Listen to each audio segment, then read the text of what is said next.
Hello बच्चों, welcome to JET point. JET point में आपका बहुत बहुत स्वागत है। आज हम लोग नया चैप्टर स्टार्ट करेंगे इलेक्ट्रोस्टैट्स का। तो उसके अंदर हम लोग देखेंगे कि इलेक्ट्रिक फील्ड ग्रेविटेशनल फील्ड से कैसे अलग है, या इलेक्ट्रिक फोर्स ग्रेविटेशनल फोर्स से कैसे अलग है। देखिए, कुछ भी जैसे फंडामेंटल कोई नेचर में तीन तरह के फोर्सेस होते हैं। एक तो आपका ग्रेविटेशनल फोर्स, जो कि हमने अच्छे से देख रखा है कि जिसके अंदर बड़े बड़े मास इन्वॉल्व होते थे। बड़े मास का इन्वॉल्व का मतलब mass of earth, mass of सन, जहां पर 10⁻24 ऑर्डर का, या मास ऑफ सन 10⁻40 ऑर्डर का। और बहुत ह्यूज जुपिटर तक उधर आगे की तरफ पहुंच जाइए, मतलब पूरे यूनिवर्स में जो मास है उसके लिए हम कैलकुलेशन करते थे, तो ग्रेविटेशनल फोर्स का हमें रहता था। दूसरा फंडामेंटल फोर्स एटम के अंदर, विथ इन द एटम जो इलेक्ट्रॉन है, सब एटॉमिक पार्टिकल, इलेक्ट्रॉन प्रोटॉन के बीच में कोई चार्ज पार्टिकल है, या कोई जरूरी नहीं है कि अगर वैसा ही हो, मतलब कि कोई चार्ज पार्टिकल हो। Electron proton basically charge particle अभी आपको समझाऊंगा कि इलेक्ट्रॉन ही होता है, प्रोटॉन भी नहीं। तो कोई चार्ज पार्टिकल है तो वो कैसे, उस पर कैसे फोर्स लगता है। तो सेकेंड फंडामेंटल, तो उसको इलेक्ट्रोमैग्नेटिक फोर्स बोलते हैं। तीसरा फंडामेंटल जो होता है वो आपका होता है न्यूक्लियस के अंदर, न्यूक्लियर फोर्स। और वो बहुत शॉर्ट रेंज का होता है। शॉर्ट रेंज से मतलब ये है कि वो with in the Fermi, with in the nucleus काम करता है, 10⁻⁻15 के अंदर ही। तो बहुत शॉर्ट रेंज का होता है, लेकिन इन तीनों में सबसे स्ट्रॉन्गेस्ट वही होता है, न्यूक्लियर फोर्स। तो ग्रेविटी के बारे में हमने देख रखा है। आज हम लोग इलेक्ट्रोस्टैटिक्स फोर्स के बारे में देखेंगे। तो सबसे पहले इसके जो नाम में इलेक्ट्रोस्टैटिक्स छुपा हुआ है। इलेक्ट्रो तो समझ में आता है, कुछ इलेक्ट्रिक चार्ज वगैरह से कुछ लेना देना है। स्टैटिक का मतलब जब चार्ज शांत हो, रेस्ट में हो, तब। तो क्या मोशन में हो? तो अगर मोशन में होगा तो उस पर कुछ एक्स्ट्रा फोर्स लगने लगेगा, या उसका हो सकता है कि मास भी चेंज हो जाए। अगर कोई चार्ज पार्टिकल मोशन में है और यहां पर इलेक्ट्रोमैग्नेटिक फील्ड तो है ही है, तो उसके चलते मैग्नेटिक फोर्स भी लगने लगेगा। तो इसीलिए इलेक्ट्रोस्टैटिक्स हम ये मानेंगे कि चार्ज अगर रेस्ट में है तब उस पर क्या फोर्स लग रहा है। अगर वो मोशन में होगा तो उसका मैग्नेटिक फोर्स भी लगने लगेगा। तो अक्सर कभी कभी पूछा जाता है कि इलेक्ट्रोस्टैटिक्स क्यों, मोशन में क्यों नहीं। जब मोशन में होगा तो उसका अलग से और कंसीडर करेंगे, ऐसा नहीं कि नहीं समझेंगे। ठीक है। तो सबसे पहले हम चार्ज को समझ लें कि what is charge. What is charge?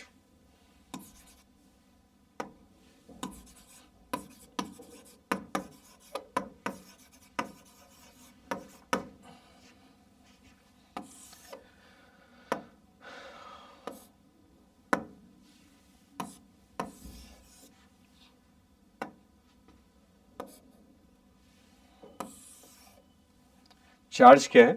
तो चार्ज इज, तो यहां पर एक आता है चार्ज इज क्वांटिनाइज्ड पहले होता है। पहले तो इसको समझ लीजिए कि चार्ज क्वांटिनाइज क्या होता है। मतलब एक स्टेटमेंट ऐसा होता है ना, इसको सुने होंगे, चार्ज इज क्वांटिनाइज्ड। तो क्वांटिनाइज्ड इस वर्ड का मतलब क्या है? कुछ एक सर्टेन नंबर, मतलब कि जो हम चार्ज देखते हैं तो ऐसा नहीं कि क्वांटम के फॉर्म में, जैसे आपने देख रखा हो कि इंटीग्रल मल्टीपल होता है, जैसे 1 2 3 4 5, मतलब कि 1 2 3 4 10 20 100 1000, मतलब प्रॉपर एक नंबर में होगा। ये नहीं कि आधा इलेक्ट्रॉन 3/4 ऑफ इलेक्ट्रॉन फ्रैक्शन में नहीं होगा। कहने का मतलब ये है। तो कोई भी चार्ज होता है तो आपको जानकर अच्छा लगेगा कि वो सारे इलेक्ट्रॉन के ही टर्म में रहते हैं। Q equal to N E. तो कहे कि यही इलेक्ट्रॉन ही क्यों, यहीं से कहानी स्टार्ट होगा बच्चों कि व्हाट इज द चार्ज। तो चार्ज कहेंगे दो तरह का होता है, पॉजिटिव और निगेटिव, इस तरह का। तो इसका इधर से क्या लिंक है, तो पहले इसको समझ ले कि जितना भी चार्ज अगर लेंगे हम इलेक्ट्रॉन के टर्म में लेंगे। तो कहे कि अच्छा इलेक्ट्रॉन ही क्यों, प्रोटॉन क्यों नहीं? ये भी तो बोल सकते हैं, क्योंकि प्रोटॉन भी तो चार्ज पार्टिकल है और वो भी सब एटॉमिक पार्टिकल है। देखिए, आप अगर देखेंगे कुछ भी, अगर जितना भी केमिस्ट्री का लेना देना है, या जो भी हम कलर वगैरह सब देख रहे हैं, due to thanks to electron. Proton तो अपना चुपचाप बेचारा कहाँ रहता है, न्यूक्लियस में। तो अब किसी भी एटम के साथ छेड़छाड़ करेंगे, मतलब चार्ज कहाँ से, मतलब इलेक्ट्रॉन कहाँ से आएगा? कहीं ना कहीं तो एटम में रहेगा। ऐसा थोड़ी कि इलेक्ट्रॉन कहीं एक जगह मिलता हो वहां से जाके ले ले। इलेक्ट्रॉन का निवास स्थान कहाँ है? Is in the atom.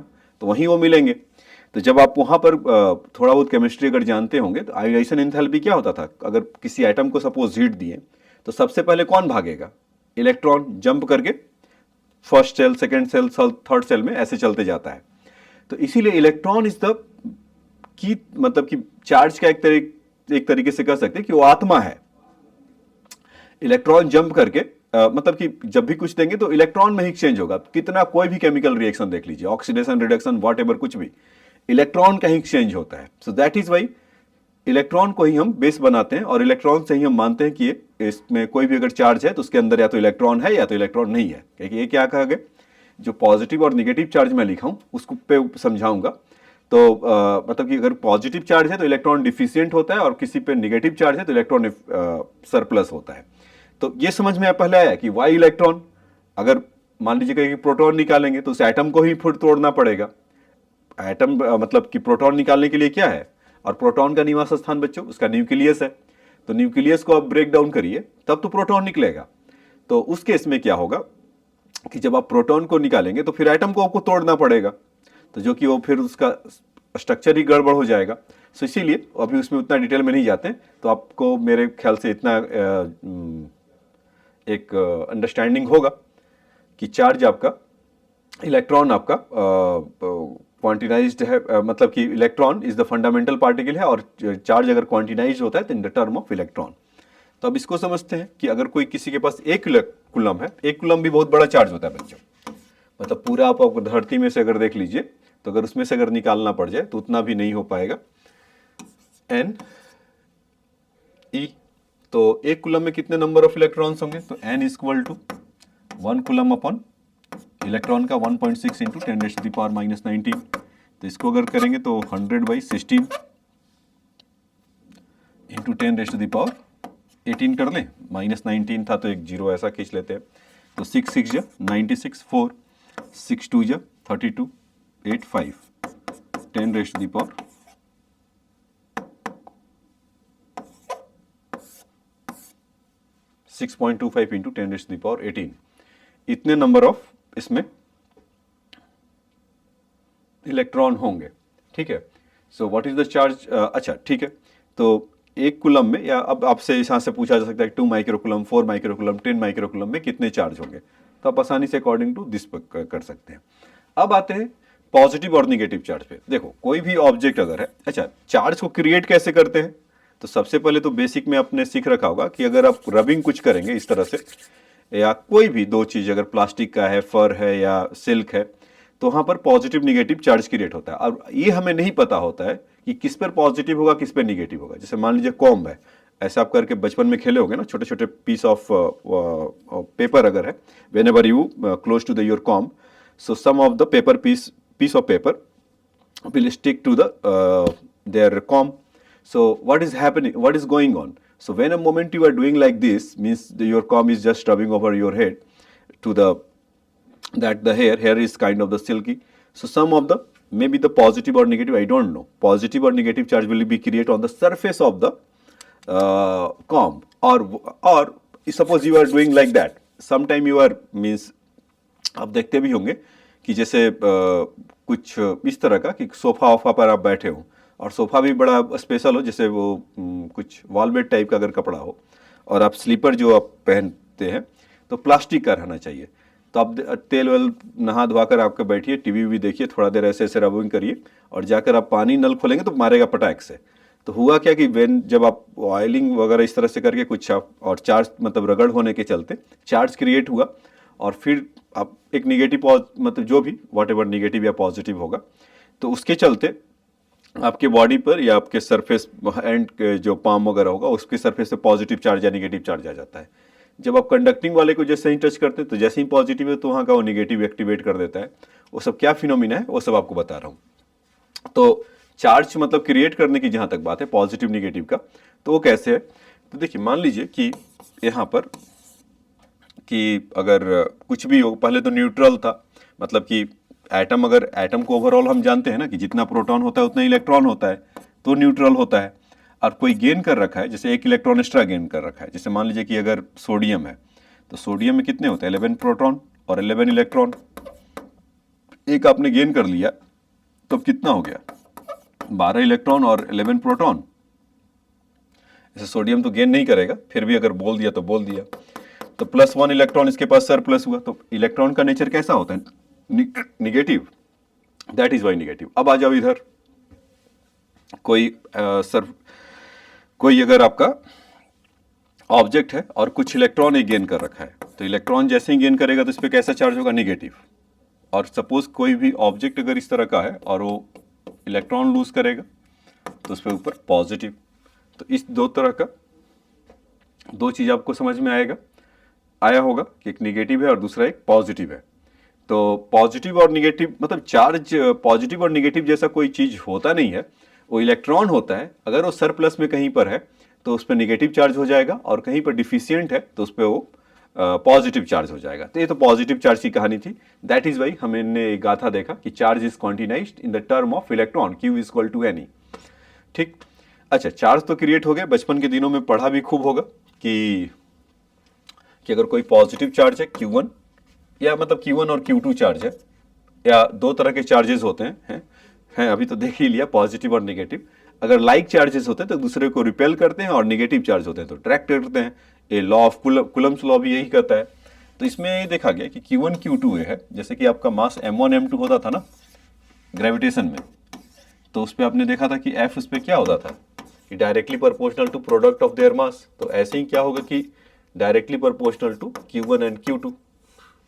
जितना भी चार्ज का अगर वो मैग्नीट्यूड का उसका प्रोडक्ट का मैग्नीट्यूड लेंगे तो वो होगा। दूसरा कि इनके बीच का distance, inverse law of distance 1/r²। तो इसके लिए भी होता था 1/r²। तो यहाँ पर इसके लिए भी होता था। मैं इसलिए बता रहा हूँ कि एक जस्ट एनालॉजी है, दोनों में सिमिलैरिटी है कि दोनों का कैसे मतलब कैसे फोल्ड करता है। तो यहाँ से जब F इज इक्वल टू आप देखेंगे तो Q1 Q2 ओवर R²। तो F जब यहाँ से कांस्टेंट हटाएंगे तो 4πε0 Q1 Q2 ओवर R², ऐसा ये मिलता है जब कांस्टेंट यहां पर आता है। तो ε0 का वैल्यू 8.85 इंटू 10⁻⁻12। और जहां तक इसका यूनिट की बात है तो कूलम स्क्वायर और यहां से न्यूटन मीटर स्क्वायर। तो ये है। अच्छा, ये तो मैंने आपको ऐसा समझा दिया कि फोर्स इस पे लगता है कोलम्बियन फोर्स, मतलब इसको कूलम्स लॉ भी बोलते हैं। तो F equal to Q1 Q2 by R²। तो बहुत बेसिक है, आपको हर जगह आपको मिल जाएगा, देख जाएगा, या बहुत लोग उसको जानते भी होंगे, नहीं जानते हैं तो अब जान लीजिए।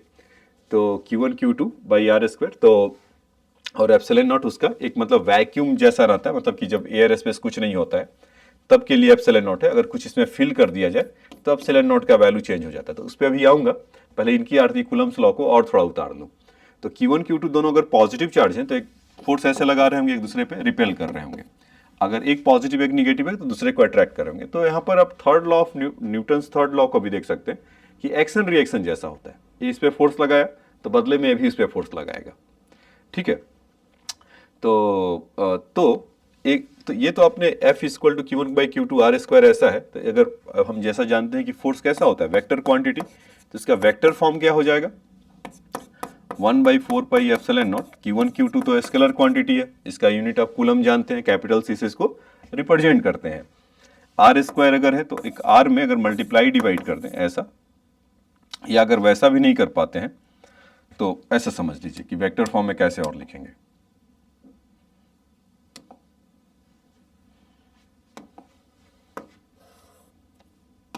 तो ये R² है और इंटू 1 है। तो 1 को यूनिट वेक्टर का मैग्नीट्यूड क्या होता है, 1। तो इसको ऐसा लिख सकते हैं क्या, R by magnitude of R उसका। तो इसमें फिर क्या होगा कि 1/4πε0 Q1 Q2 और इस मैग्नीट्यूड ऑफ R का whole cube into R vector is F।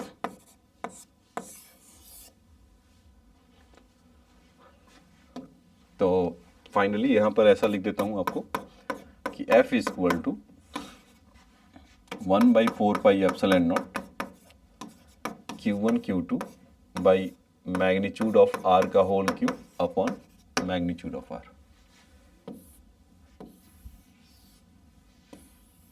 ये इस तरह का ऐसा बनेगा।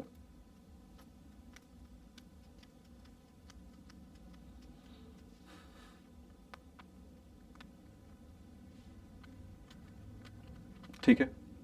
F equal to 1/4πε0 Q1 Q2 magnitude of R cube into R vector.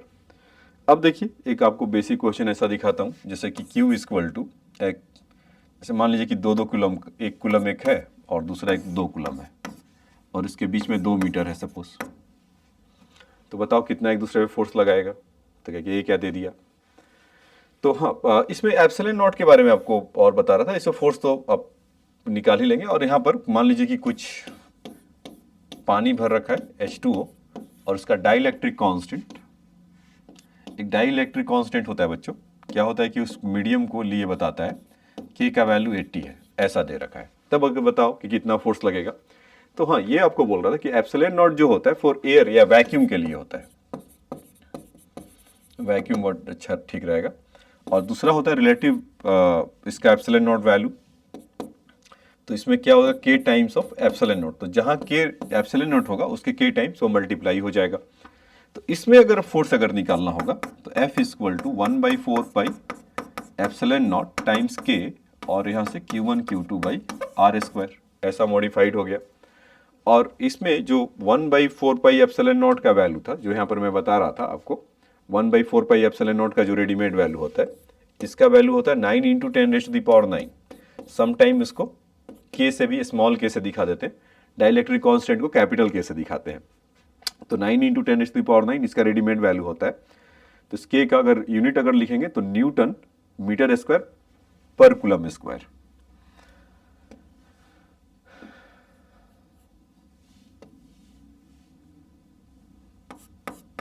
Newton metre square per coulomb square, ऐसा कुछ ये होगा।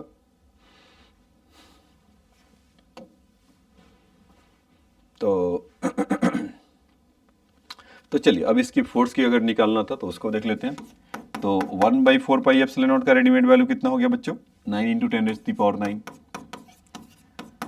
K का वैल्यू 1/80 इंटू यहाँ से Q1 Q2 1 × 2 और R स्क्वायर 2 स्क्वायर, तो 2 से 2 कैंसिल हो गया। तो यहाँ से कितना बच गया आपका 9/80 या 9/8 कह लीजिए, 10⁹ न्यूटन।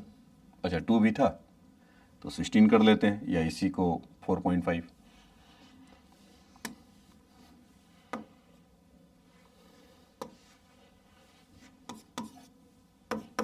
तो 9/16 को अगर करेंगे तो 0.56 इंटू 10⁹ अच्छा एक जीरो को उड़ाया था क्या, तो 8 और फिर 7 हो जाएगा 8 न्यूटन। ठीक है, मतलब वो जैसा भी हो उसका वैल्यू है। तो बहुत ज़्यादा फोर्स होता है, मतलब 10⁸ ऑर्डर का, समझ रहे हैं, काफ़ी ज़्यादा होगा।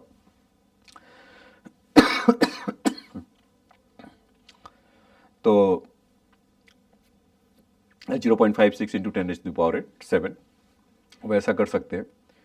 तो क्या बता रहा था आपको कि इतना फोर्स तो लगेगा 5.6 इंटू 10⁻7 न्यूटन।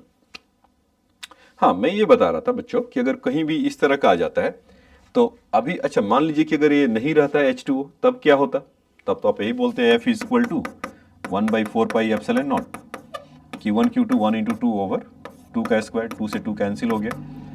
तो 9 × 10⁹, इसमें कितना हो गया 4.5 इंटू 10⁹ न्यूटन।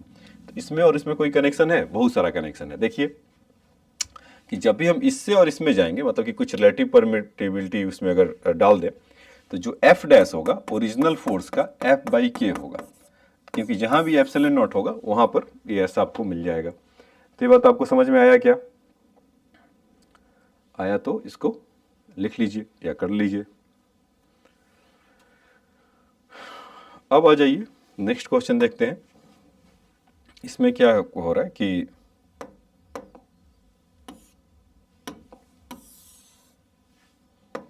इस तरह का कि अगर है Q Q Q, ऐसा 3 चार्ज है। तो हमसे पूछा जा रहा है कि बताइए कि नेट फोर्स, एक मान लेते हैं कैपिटल Q यहाँ पर और रख दिया। तो पहले इसको समझा देता हूँ, बेसिक क्वेश्चन, कि आपका अंडरस्टैंडिंग उस पर बनते जाएगा। तो अगर इसका साइड आपका ए है, सबका ए है, तो पूछा जा रहा है कि बताओ कि find net force on the capital charge Q। Find F net at charge capital Q। तो देखिए अभी आपका जो पॉजिटिव चार्ज होता है ये भी पॉजिटिव है, जब तक आपको साइन नहीं बताया रहे तो आप उसको क्या मानेंगे, पॉजिटिव ही मानेंगे। तो क्यू वाले पे ये इस तरह से कुछ ऐसा लग रहा होगा, ये क्यू वाले के चलते ये ऐसा लग रहा होगा, ये क्यू वाले के चलते ये ऐसा लग रहा होगा। तो इस पे क्या होगा, एफ एफ और एफ इस तरह का ऐसा होगा। मतलब क्योंकि सब कुछ डिस्टेंस वगैरह तो सेम ही होगा ना, अगर इक्वल ए है तो इक्विलेटरल ट्रायंगल हो गया। तो यहाँ से कितना हो जाएगा 30 डिग्री। डिस्टेंस का तो ऐसे काम था नहीं, जिसे अब फिर भी निकाल देता हूँ कि a/2 है। तो ये वाला डिस्टेंस कितना हो जाएगा, से इसको कह लीजिए x। तो cos 30 इक्वल टू कितना हो जाएगा, a/2 ओवर x। तो cos 30 का वैल्यू कितना होता है, √3/2। x इक्वल टू कितना हो जाएगा, a/√3। x equal to a/√3। तो इसको जब आप फोर्स के लिए अगर लिखेंगे भी तो फोर्स का वैल्यू कितना हो जाएगा, बस लिखने के लिए आपको बता रहा हूँ कि 1/4 पाई एप्सिलॉन नॉट। ऐसे तो मुझे पता ही है कि 0 होगा, तो A Q into small Q upon a/√3 का स्क्वायर। तो यहाँ से कितना हो गया, 1/4 pi epsilon naught Q capital Q A square और यहाँ से 3। तो 3QQ upon 4 pi epsilon not a square, ऐसा ये ऐसा, ये फोर्स ऐसा हुआ। तो इसमें नेट फोर्स जब आप निकालेंगे तो नेट फोर्स कितना आ जाएगा। तो देखिए अभी तो एफ सबका वैल्यू तो इतना ही होगा। तो एक आपने फिजिक्स में लैमिस थ्योरम देखा होगा, नहीं देखा तो आप यहाँ से भी इसको कर सकते हैं, मतलब इसको रिजॉल्व करने की कहानी जहाँ तक है। बहुत बच्चों को दिक्कत होता है, तो आइए उनको लिए समझा देता हूँ कि सबको कोऑर्डिनेट एक्सिस थ्योरम कोऑर्डिनेट पे ले जाकर रख दीजिए, एफ और एफ, और यहाँ से इन दोनों के बीच में 120 डिग्री, तो 90 डिग्री हो गया, ये 30 डिग्री हो गया, ये 30 डिग्री हो गया। ऐसे तो इसमें अगर निकालना होगा कि ये 120 डिग्री पर है, 120 डिग्री पर है, ये भी 120 डिग्री पर है। तो अगर सेम फोर्स से सेम एंगल पे अगर खींचा जाए, जैसे मान लीजिए कि 180 डिग्री पर अगर दो फोर्स को इक्वली खींचा जाए, जैसे मैं यहाँ पर हूँ और 180 डिग्री ये है, ये दिख रहा होगा, 10 न्यूटन इधर से 10 न्यूटन इधर से, तो मैं कहाँ मिलूंगा, इक्विलिब्रियम में जहाँ पर हूँ उतना ही उधर ही मिलूंगा। तो वैसा ही क्या होता है कि एक लैमिस थ्योरम कहलाता है कि सेम फोर्स अगर सेम एंगल पे लगा हुआ है तो उसका एफ नेट जो वैल्यू होता है वो होता है 0। ऐसा अभी देखिए इससे आपको लाकर दिखा देता हूं। तो एफ कॉस 30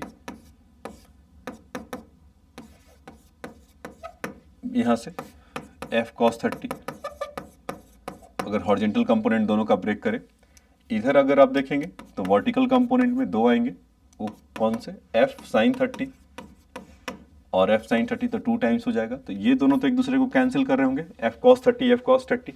इधर से अगर देखते हैं तो 2f साइन 30 का वैल्यू कितना होगा, कुछ आपका 2/f इंटू 1/2, तो f, तो f से f हुआ।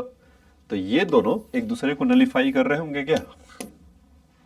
तो इस पे f नेट कितना आ गया, मतलब अगर आप f नेट अगर देखेंगे तो उसका वैल्यू आ रहा होगा 0। तो ये समझ में आया।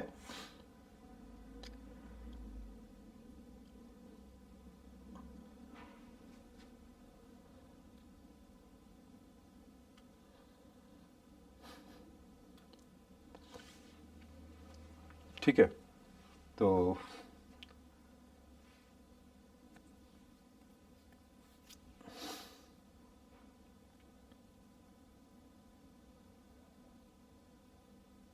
ठीक है, तो इस पे जो एफ नेट की जो बारी समझ इसमें जो था, तो इसका एफ नेट का वैल्यू 0 हो गया। क्यू क्यू क्यू क्यू से ऐसा हुआ। तो अब इसके चलते मान लीजिए कि ये तो हो गया, अब इसको हटा दो, इस चार्ज को रिमूव कर दो। अब सेम क्वेश्चन को अपना पकड़ते हैं और यहाँ पर ऐसा बोलते हैं कि इस तरह का है और क्यू क्यू चार्ज है यहाँ पर और ए डिस्टेंस है इन सबों के बीच में। तो ऑब्वियसली इक्विलेटरल ट्रायंगल हो गया। तो पूछ रहा है आपसे कि बताओ find F net at the one of the corner rest of the 2 charges. तो यहां से अगर निकालना हो, फाइंड एफ नेट, कोई भी पॉइंट ही कर देते हैं, सी बोल देता हूं यहां पर, ये ज्यादा समझने में आसानी होगा, ए बी है। Find F net at point C. नहीं तो उसको ऐसे भी बोला जा सकता था कि बताइए कि नेट फोर्स क्या होगा एक के ऊपर rest of the two charges के चलते। तो ठीक है, हम अपना अगर देखें सी पर अगर कर दे तो क्यू क्यू पॉजिटिव चार्ज है दोनों पर, तो एक दूसरे को रिपेल करेंगे, या तो हमें सी पे ही देखना है।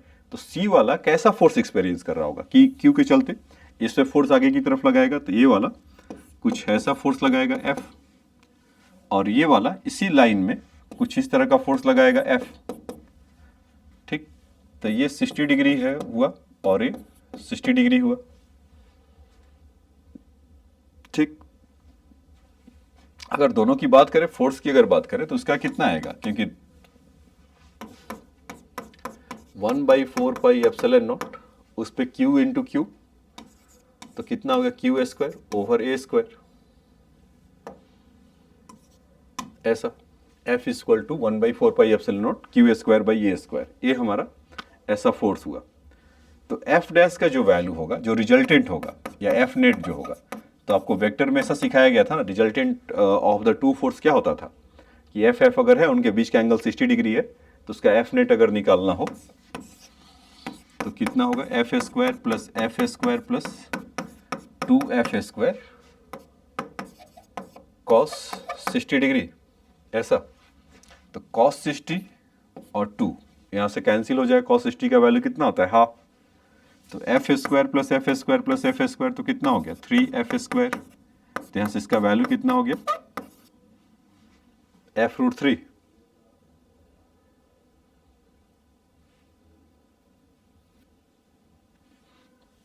f√3 हुआ, और f का जो वैल्यू था कितना था, 1/4 pi epsilon naught Q square ए स्क्वायर। तो f नेट का जो वैल्यू आ जाएगा 1/4 pi epsilon naught Q square A square √3।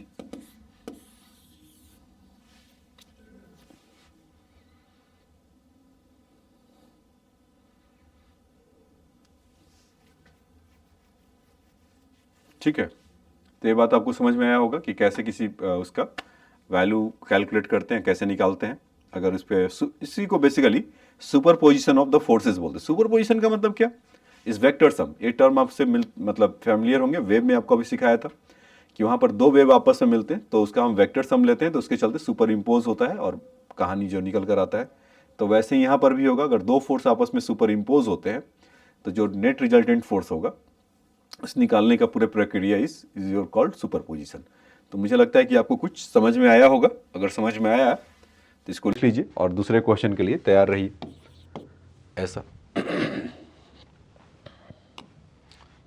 Oh, Newton's law of pulling गड़बड़ा गया। देखिए, दूसरा क्वेश्चन एक ऐसा पूछता हूँ कि मान लीजिए कि, अच्छा इसी पे एक और अभी पूछ लेता हूँ आपसे। कुछ इस तरह का है, एक पे क्यू चार्ज है, एक पे क्यू चार्ज है, और इसको माइनस क्यू कर देते हैं। सेम क्वेश्चन वही, ए है। तो फाइंड एफ नेट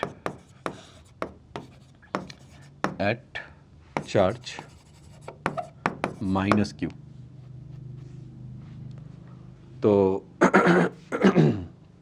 तो आप चाहें तो इसको पॉज करके ट्राई कर सकते हैं, कोई इसमें बुराई की बात नहीं है कि आपको हिट तो करेगा कॉन्सेप्ट क्या सीखा, तो ट्राई करिए।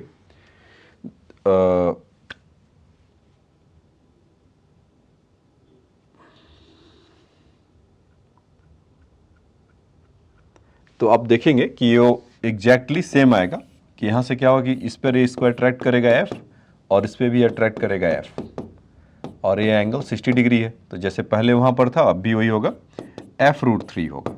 मतलब कि f का वैल्यू अगर अभी देखा था ना, वहाँ पर क्या था, रिपेल कर रहा था तो ऐसा था, तो 60 डिग्री। अभी जब अट्रैक्ट कर रहा है तो तब भी उस तरह का, बस केवल डायरेक्शन बदल गया। तो पॉजिटिव और निगेटिव चार्ज से ऐसा नहीं कि हम जो फोर्स को निगेटिव लिखने ले जाएंगे, क्योंकि उसका F इक्वल टू कभी भी निगेटिव चार्ज अगर होगा भी तो आप ये नहीं कि उसका निगेटिव में साइन रखिए, उसका पॉजिटिव ही रखेंगे, दोनों का मैग्नीट्यूड ही करेंगे। क्यों इसलिए क्योंकि F का जो वैल्यू होता था, याद होगा, Q1 Q2 के प्रोडक्ट के मैग्नीट्यूड होता था ना, ऐसा। तो F√3 तब भी आएगा, बस उसका डायरेक्शन मतलब पहले इधर था रिजल्टेंट, अब इधर होगा। तो ये तो मतलब आपको आसानी से यहां से बन गया होगा।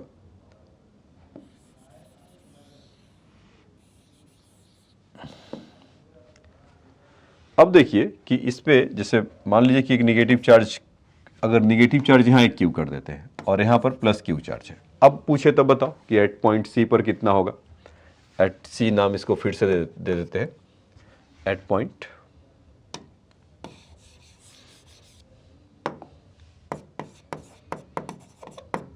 सी।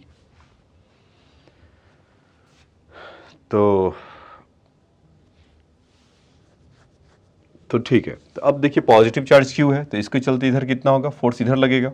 और जो एरो अभी इधर इसके लिए बनाया था, अगर ये पॉजिटिव चार्ज जैसे हुआ तो इसके चलते किधर लगेगा, कुछ ऐसा। तो क्यू चार्ज कैसा फील कर रहा होगा, ये वाला इसको रिपेल कर रहा होगा, ये वाला इसको अट्रैक्ट कर रहा होगा। दोनों के बीच का एंगल कितना हो जाएगा इस बार, 120।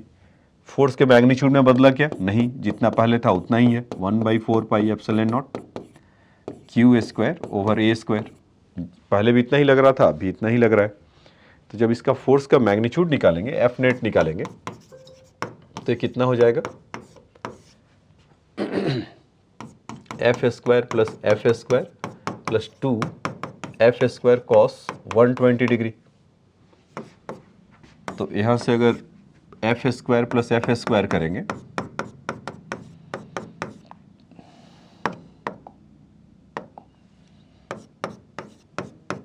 टू एफ स्क्वायर कॉस 120 का वैल्यू -1/2, तो 2 से 2 कैंसिल हो तो माइनस एफ स्क्वायर एफ।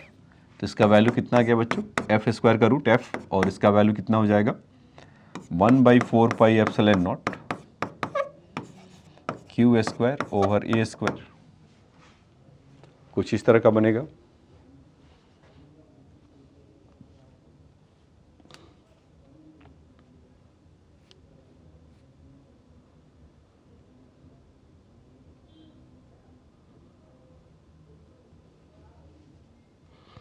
ठीक है, तो नेट फोर्स यहां से ऐसा ये बनेगा।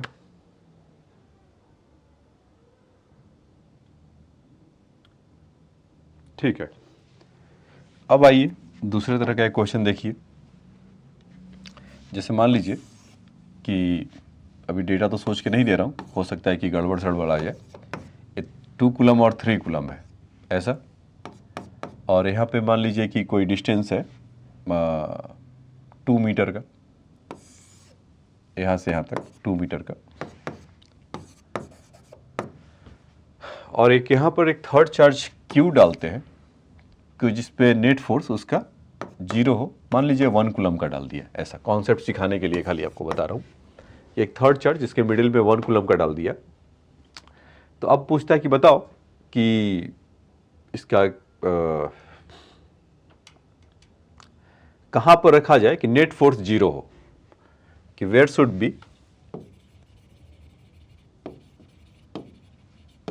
बी प्लेस्ड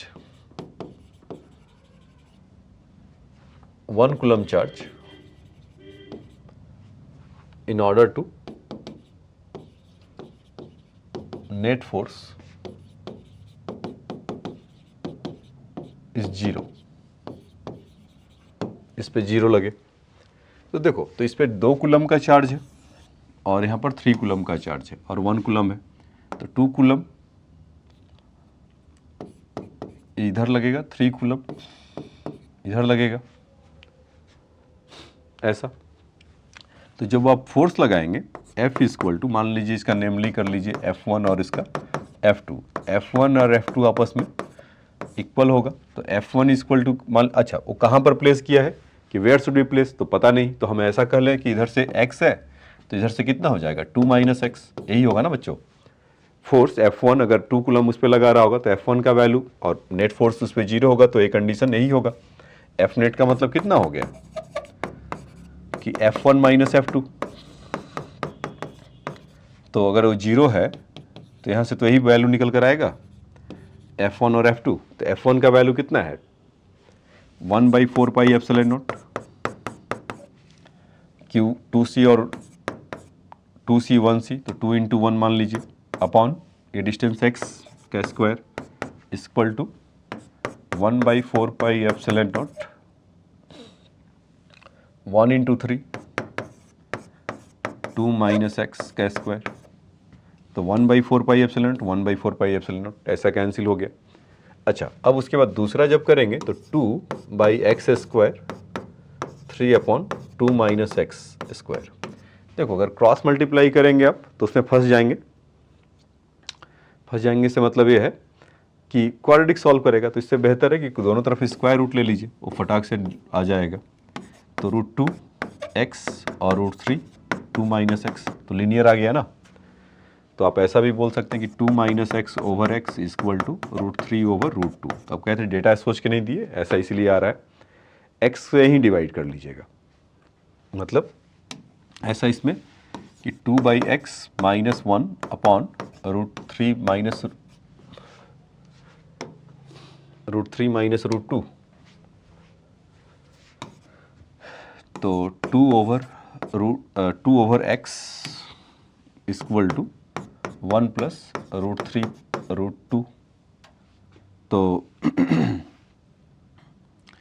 तो इसको अगर देखेंगे तो 2/x equal to √2 plus √3 over √2।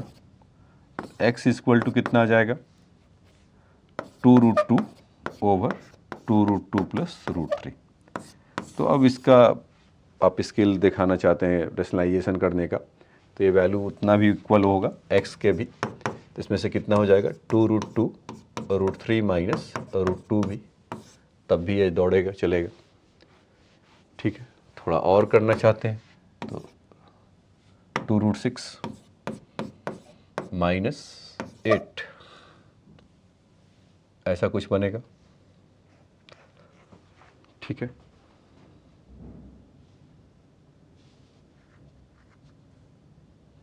कुछ गड़बड़ तो नहीं है, देख लिया जाए कि √3 2√3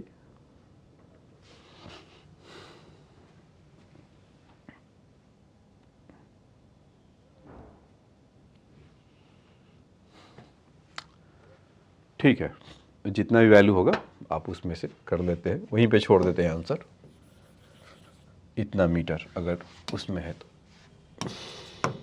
ये बात समझ में आया क्या बच्चों? तो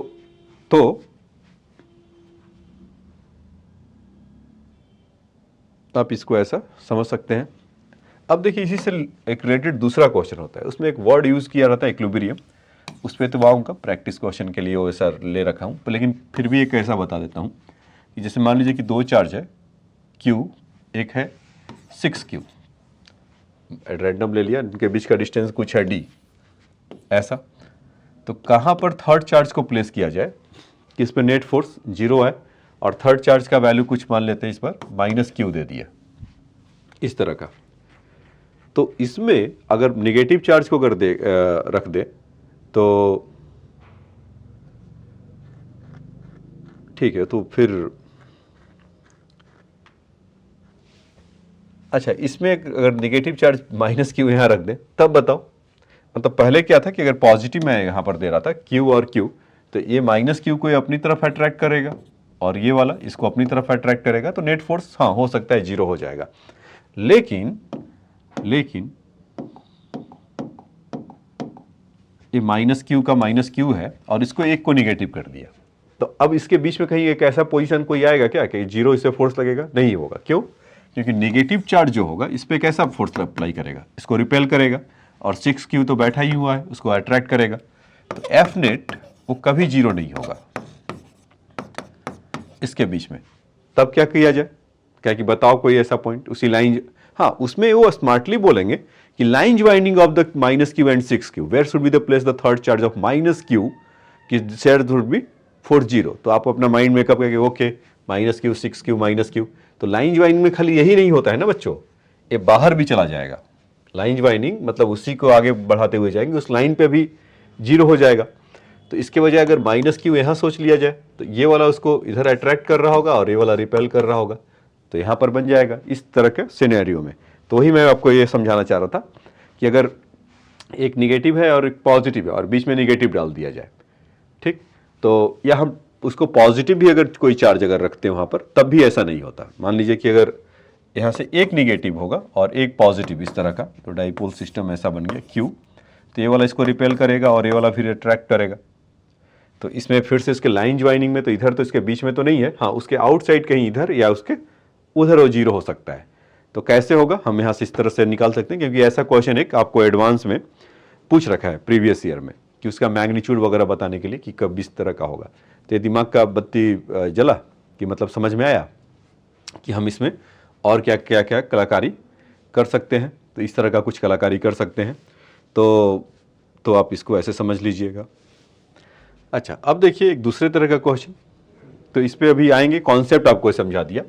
मान लीजिए कि एक चार्ज कैपिटल Q है और इसको कह रहा है कि divide into 2 part in a such a way that कि there force acting between them is maximum. मतलब एक कैपिटल चार्ज Q है और इस कैपिटल Q चार्ज को 2 पार्ट में डिवाइड करना है और इस तरह से डिवाइड करना है कि दोनों के बीच में जो फोर्स लगे वो मैक्सिमम लगे। तो अभी हमें पता नहीं, तो यहाँ से हम ऐसा कर लेते हैं कि हम ये सब मेंशन रहेगा कि इसका d डिस्टेंस पर ही हो रहा है, ऐसा नहीं कि वो डिस्टेंस में वेरिएशन कर रहा है। मान लीजिए कि एक को Q में ब्रेक किया तो एक को Q माइनस Q में ब्रेक किया, तो यहाँ से क्या करा कि जो फोर्स होना चाहिए मैक्सिमम होना चाहिए, उस किस पार्ट में कितना ब्रेक करे। तो ऐसा क्वेश्चन हमने आपको ग्रेविटी में भी समझाया था कि दो मास, अगर एक मास कैपिटल मास m है तो उसको 2 पार्ट में अगर डिवाइड करे तो किस पार्ट में कैसा डिवाइड करें किस पे मैक्सिमम फोर्स लगे। तो सेम वैसा ही है। तो हम अगर अपना कॉन्सेप्ट लगाएं, F इक्वल टू क्या होगा 1/4 pi epsilon naught Q minus Q into small q over उन दोनों के बीच का डिस्टेंस इज d², ऐसा। तो 1/4 pi epsilon naught Q into Q minus Q² over d², ये F होगा। तो अभी जो फोर्स है का वेरिएशन है 1/4 पाई एप्सिलॉन नॉट और d, ये दोनों के दोनों क्या हैं, कांस्टेंट है। तो अगर हम यहां से dF/dq का वैल्यू निकालें, यहां से dF/dq का वैल्यू निकालें तो 1/4 पाई एप्सिलॉन नॉट, ये वैसे का वैसा ही होगा, d², ये वैसे का वैसा ही है, वो कांस्टेंट है। Q minus Q, small q के विथ रिस्पेक्ट टू में अगर डिफ्रेंशिएट कर रहे हैं तो यहाँ से आ जाएगा Q और Q² का स्मॉल 2q इक्वल टू 0। तो ये तो नॉन जीरो ये सब वैल्यू होंगे, जीरो तो इसी को होना पड़ेगा। मतलब अब कहिए कि एप्सिलॉन नॉट 0 हो जाए, नहीं, d 0 हो जाए, नहीं, बचा वही Q माइनस 2q। तो कैपिटल Q माइनस 2q, तो small q equal to Q/2। तो उन दोनों को अगर आधा आधा ब्रेक करेंगे तो इस तरह का बातें होगा, ठीक है।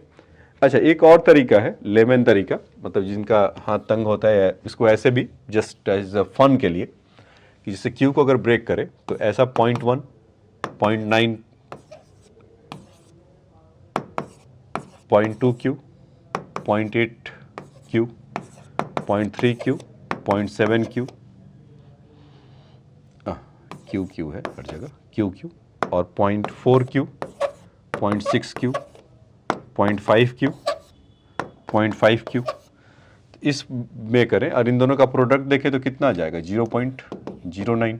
इसका प्रोडक्ट मतलब क्योंकि फोर्स d तो ये वाला पार्ट सेम है, आपको फोर्स निकालने के लिए प्रोडक्ट ही करना पड़ेगा ना।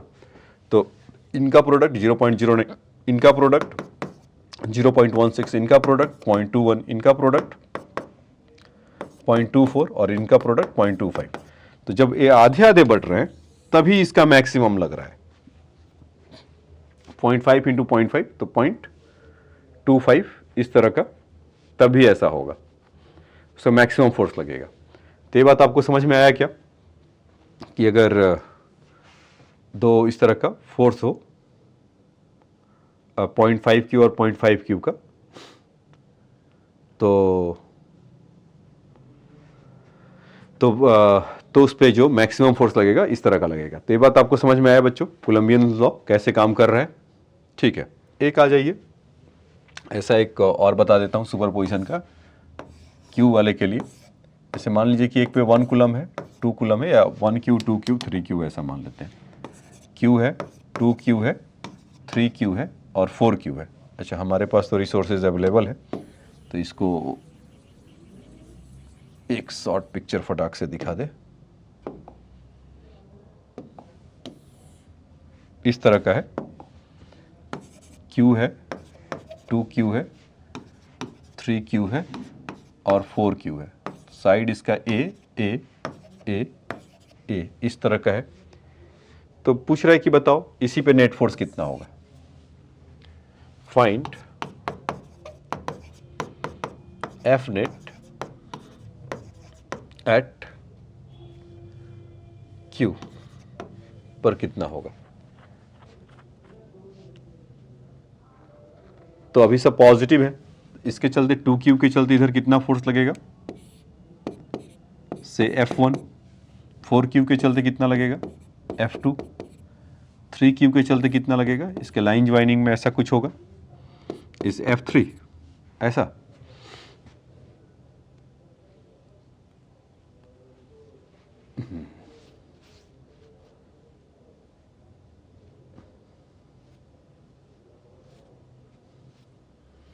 ठीक है, तो इनका जो रिजल्टेंट होगा बच्चों अभी, क्योंकि F3 का मैग्नीट्यूड थोड़ा अलग है, तो मान लो 45 डिग्री पे आएंगे, लेकिन F1 और F2 का दोनों का मैग्नीट्यूड तो सेम नहीं है। तो इसीलिए क्या होगा, जो इसका रिजल्टेंट होगा बीचों बीच नहीं जाएगा। F1 और F3 का मतलब मैं कहना क्या चाह रहा हूँ, F1 और F2 का देखो, F1 का वैल्यू कितना हो जाएगा। F1 क्या मैंने बोला है, 2Q से Q पे कितना लग रहा है, तो 1/4 पाई एप्सिलॉन नॉट, और यहाँ से कितना हो जाएगा 2Q square over A square. F2 के लिए अगर देखा जाए तो 1/4 पाई एप्सिलॉन नॉट, और यहाँ से 4Q और Q, तो कितना हो जाएगा 4Q square over A square ऐसा।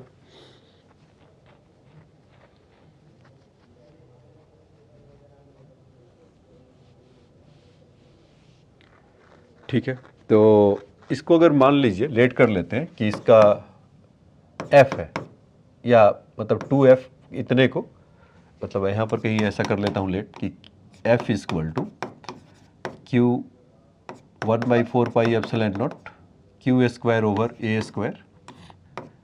तो ये F का ऐसा वैल्यू है, तो इसका वैल्यू कितना हो जाएगा 2F, और इसका वैल्यू कितना हो जाएगा 4F ऐसा। तो ही मैं बोल रहा था, तो इसका एकदम से बीचों बीच रिजल्टेंट नहीं जाएगा, कुछ मतलब एंगल पे रहेगा। वो क्या एंगल होगा, तो इसके साथ वो ऐड नहीं हो पाएगा। दिक्कत बस ये आ गया कि इन दोनों का रिजल्टेंट जो निकालेंगे तो कुछ इस तरह से होगा, फिर इसके बीच का कहीं इधर ही होगा।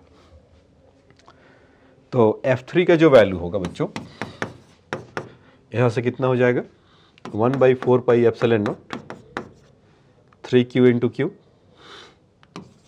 3Q square over A square. तो इसका वैल्यू कितना हो गया 3F। तो जब F नेट निकालेंगे तो वेक्टर सम में लिख दे रहा हूँ। जैसे क्या होगा कि अगर मैग्नीट्यूड तो ऐसे ही देखते हैं, तो 90 डिग्री पर है F1 F2, और यहाँ से F3 हो जाएगा। तो इसका तो स्क्वायर करके सम कर लीजिए, 2F और 4F है, तो 4F square plus 16F square, तो √20F। इसका हमें देखना पड़ेगा, क्योंकि मैग्नीट्यूड F3 के लिए आप नहीं लिख सकते वैसा। तो इसमें 3F के जगह पे, इसमें हिचकिचाहट ये है कि उसी के सिम लाइन ज्वाइनिंग पे नहीं होगा, 45 डिग्री से नहीं होगा। हाँ, अगर क्वेश्चन ऐसा रहता तब तो आप फटाक से कर देते। देखिए इस तरह का अगर क्वेश्चन होता कि अगर Q चार्ज है और स्क्वायर है A, तो अब पूछता कि बताओ कितना होगा। तो Q के चलते मान लीजिए कुछ फोर्स F ऐसे लगता, इस Q के चलते F लगता, क्योंकि मैग्नीट्यूड वाइज तो सब सेम है। हाँ, यहाँ पर एक दिक्कत ये आ गया। अच्छा, अभी एक और था कि वहाँ पे जो मैंने 3Q A स्क्वायर लिखा है तो वो भी गलत है, क्योंकि A और A होगा तो कितना हो जाएगा A √2। तो इसका जब स्क्वायर करेंगे तो कितना हो जाएगा A² बाई 2।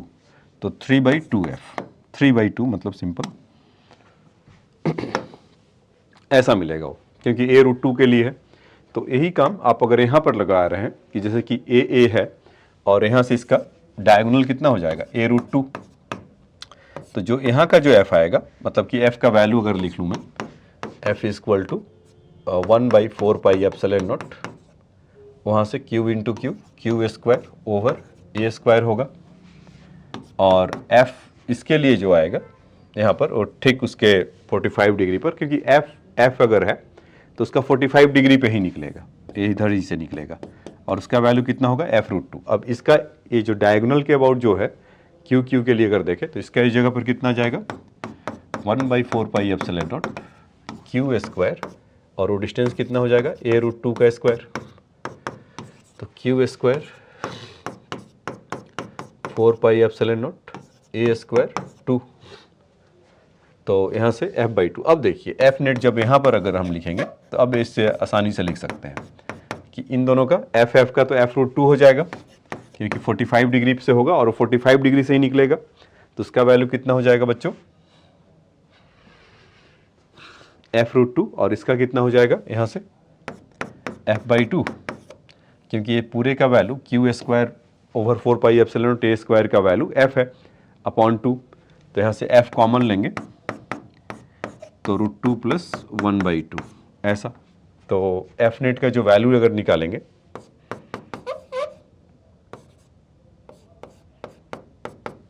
तो 1/4πε0 q² / a² √2 + 1/2।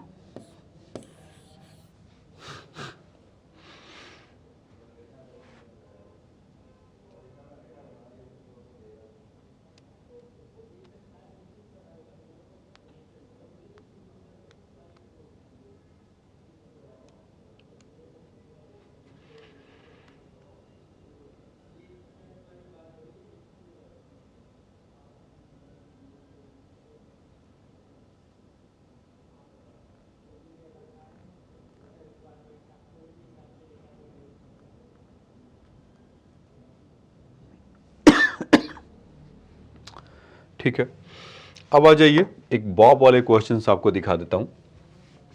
इसमें क्या कह रहा है, एक ऐसा 2 पिच बॉल ऐसा है, इस तरह से ऐसा है, और दोनों पे चार्ज q है ऐसे, तो दोनों के चार्ज q होगा तो कुछ रिपल्सन होगा थोड़ी देर के बाद, और उन सब का यहाँ पर ऐसा है कि charge to small ball, small pith ball having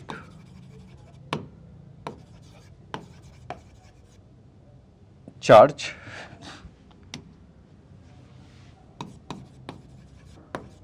q and mass m ऐसा है। तो थोड़ी देर के बाद वो कैसा दिखाई पड़ेगा,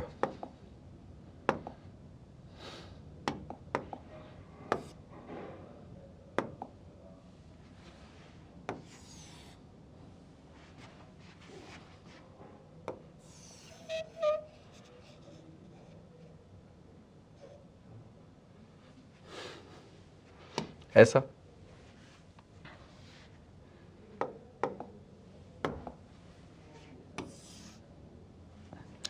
कर थोड़ी देर के बाद अगर रिपल्सन होगा तो क्वेश्चन में मेंशन है कि एट इक्विलिब्रियम पर आ जाएंगे एट एंगल थीटा पर, ऐसा है। और इनका जो बॉब का इसका लेंथ है, ये सब कहानी पूरा दे रखा है। मतलब कह रहा है कि एक बॉब है, उस जो स्ट्रिंग से लटका हुआ है, hanging from the certain string is the length L and charge Q and mass M, and after the repel to the each other it at angle theta from the vertical in horizontal position. So what would be the charge on it h? देखिए, तो इसका length l है, इसका length l है, और ऐसा इसमें अगर देखेंगे तो अच्छा, इसमें एक चीज़ और देखिए कि कैसे वो इक्विलिब्रियम में हो रहे हैं। तो इक्विलिब्रियम में हो रहे होंगे तो देखिए हल्का सा तड़का लग जाएगा, किसका, आपके मैकेनिक्स वाले का। तो यही होता है, लोग बोलते हैं ना कि 11th का आ गया तो मैं नहीं कर पाया, या उसमें आ गया। तो 11th आपका अगर होगा तो 12th तो एकदम फास्टली चलेगा। तो यहाँ से मास इसका mg होगा, और यहाँ से इधर लग रहा होगा टेंशन T, और इसके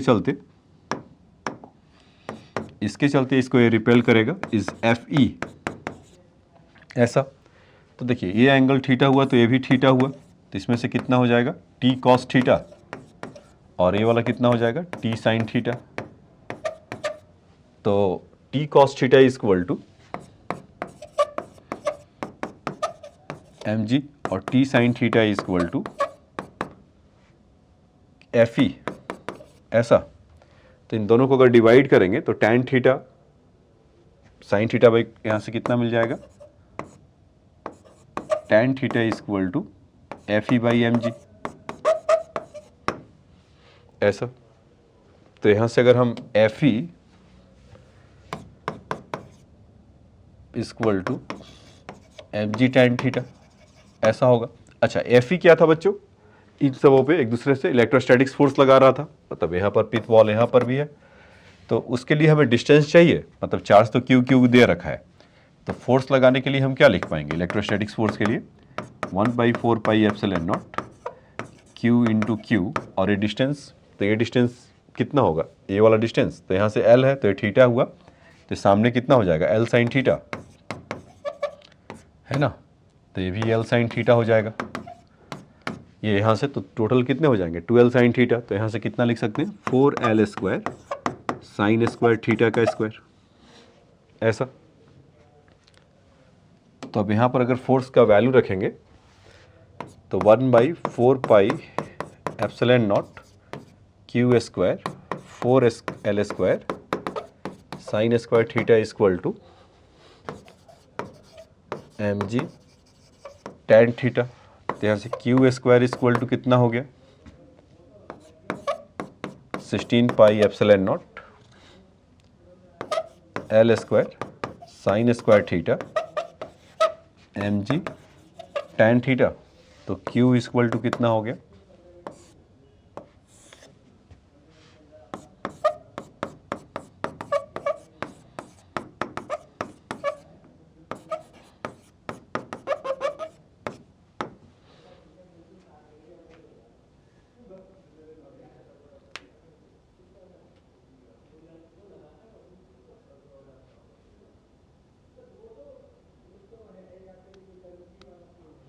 ठीक है। तो Q इक्वल टू इतना मिनिमम चार्ज इतना होगा,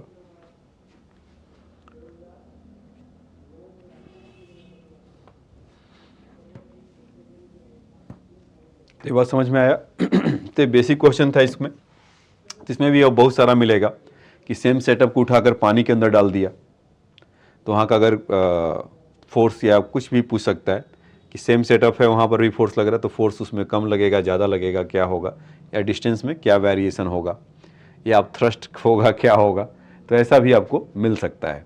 तो जब जैसे जैसे क्वेश्चन आएगा वैसे वैसे करूँगा। एक इरोडोव का क्वेश्चन याद आ रहा बच्चों, उसमें इरोडोव के क्वेश्चन में क्या कह रहे हैं कि ऐसा ही है सब कुछ, सेम पिथ बॉल है, और वो जब ऐसा हो गया मतलब कि इस पोजीशन में जब आ गया, जो पोजीशन हम लोग को दिया था, मतलब ये चार्ज और Q था और उसका मास कुछ M था, वो सब सेम है। यहाँ पर अगर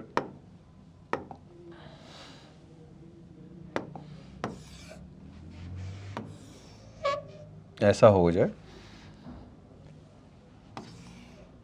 ऐसा है, और इसमें M और इसमें M ऐसा, और ये वर्टिकल से ऐसे हो रहा है, जो अभी दिया था ना एंगल थीटा था, उसका लेंथ L था, ये सब तो बातें सेम है वही। तो चार्ज देख लिया था। अब क्या हो रहा है कि चार्ज लीक करने लगे, तब क्या होगा, लीक कर रहा है, तो चार्ज अगर लीक करेगा तो धीरे धीरे इस पर अगर चार्ज Q है दोनों पे, तो चार्ज कम होगा तो जो रिपल्सन पहले लग रहा था वो रिपल्सन कम होने लगेगा, यही होगा ना। तो कह रहा है कि चार्ज अगर लीक ऑफ कर रहा है तो उसके चलते वो पास आ रहे हैं, और तो पास आने का स्पीड क्या है v equal to alpha root X, v equal to alpha root X. और ये बता रहे हैं कि अल्फा इज सर्टेन कुछ आपका डिस्टेंस, मतलब कि अल्फा इज कांस्टेंट है और एक्स उन दोनों के बीच का डिस्टेंस रहा होगा। यहाँ से लाइन ज्वाइनिंग में एक्स इसका डिस्टेंस है। तो कह रहा है कि ये बताओ कि किस रेट से लीक ऑफ हो रहा है, ये पूछ रहे हैं। Rate of D Q by D T, ये कितना होगा? समझ में आया क्वेश्चन? क्वेश्चन को एक बार फिर से बोल दे रहा हूँ कि 2 पीथ बॉल है, चार्ज है उसका क्यू, मास है एम, रिपल्सन के चलते वो वर्टिकल से एंगल थीटा बना रहे थे। ठीक उसी मोमेंट पे चार्ज लीक होने लगा। तो चार्ज अगर लीक होने लगेगा तो उसके बाद क्या होंगे? दोनों आपस में रिपल्सन उसका कम होगा तो पास आएंगे, तो कुछ अपने चलते हुए आएंगे। तो कह रहा कि चलते हुए जब आ रहा है तो उसका स्पीड है v = अल्फा रूट एक्स। तो कह रहा बताओ कि किस रेट से चार्ज लीक ऑफ हो रहा है। ये एडवांस में भी आ रखा है, तो आ जाइए देखते हैं। तो यहाँ तक का तो कहानी सही था ना। एफ ई जो आपने लिखा था, F E = mg tan theta, ये तो आपको पता ही होगा। मान लेते हैं कि x डिस्टेंस है यहाँ से यहाँ तक, तो ये डिस्टेंस कितना हो जाएगा? x/2l या x/2 कह लीजिए, x/2 ऐसा। हाँ, इसमें एक चीज़ और मेंशन है कि x is much greater than of l।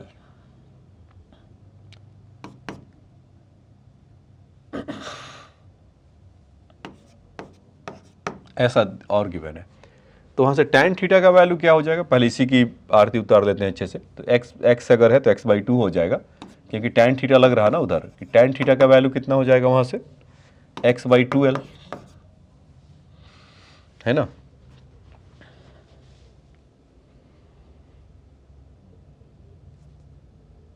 ऐसे तो मुझे बोलना चाहिए था sin थीटा का वैल्यू हो जाएगा x/2l। तो बेसिकली तो वहाँ से क्या होगा कि tan अगर ये बहुत कम है तो l का वैल्यू बहुत ज़्यादा, मतलब थीटा इज़ वेरी स्मॉल। ये आपको एजम्पशन पता होना चाहिए। If theta is very small तो वहाँ से क्या होता है कि sin थीटा और tan थीटा का वैल्यू आपस में इक्वल होता है, तो हम ऐसा बोल सकते हैं। तो उसके लिए अलर्ट रहिएगा, x/2l। अच्छा, अब फोर्स देखते हैं क्या लग रहा होगा। 1/4 पाई एप्सिलॉन नॉट q², उनके बीच का distance is x² = mg tan theta की जगह पर x/2l लिख लिया जाए क्या? बिल्कुल लिखा जा सकता है। तो अब क्या करो कि x को एक तरफ कर दो और बाकियों को एक तरफ कर दो, तो हमें कुछ मिल जाएगा। तो यहाँ से क्या मिलेगा? q² / 4 pi epsilon not q², उसको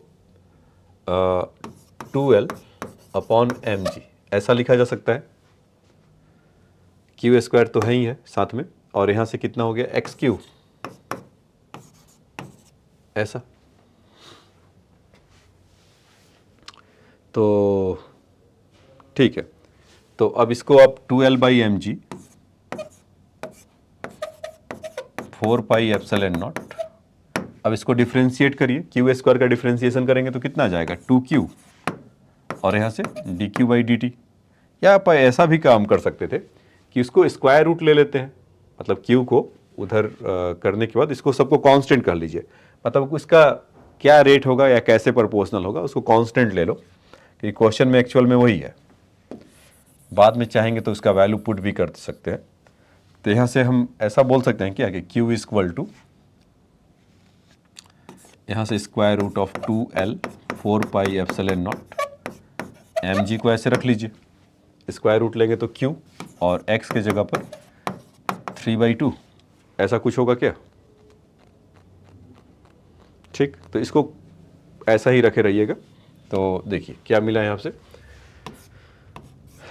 2l 4 pi epsilon not mg, यही था 2l 4 pi epsilon not upon mg times q = उस साइड में x⁻³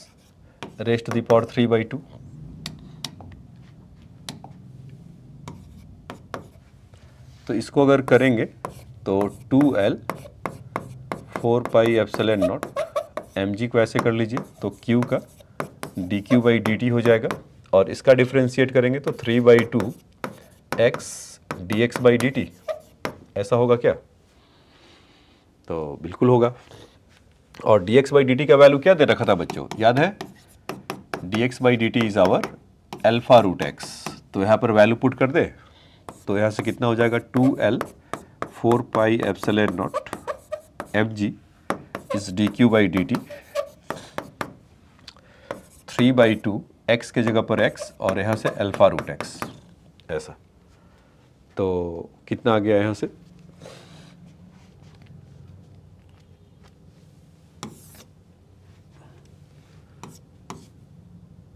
to L upon 4πε0 mg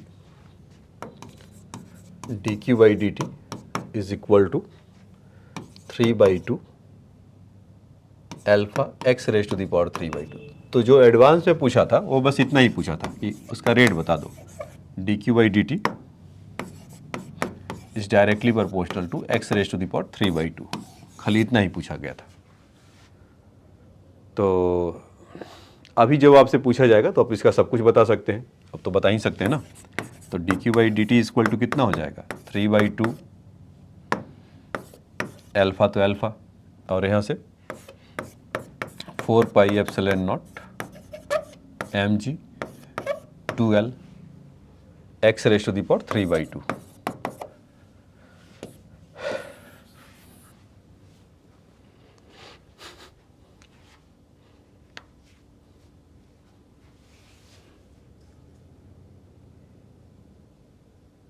ठीक है, तो ये आप यहाँ से इसका इरोडोव का एक क्वेश्चन था, तो आप उसको समझ पाए या देख पाए।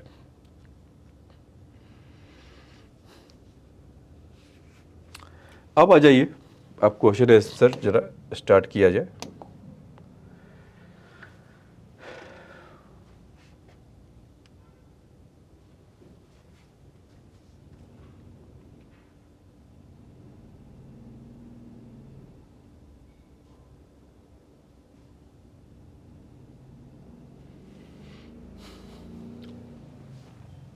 ये पता नहीं कहाँ से क्वेश्चन ले लिया। Body of mass m is suspended by the two string an angle alpha and beta with the horizontal, find the tension in the string. ये कहाँ से खुल गया भाई,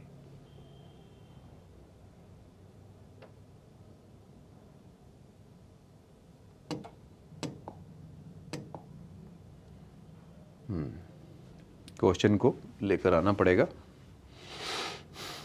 देखते हैं। हाँ देखिए बच्चों, ये PDF एक हो गया था, इसको ढूंढ कर निकालना पड़ा।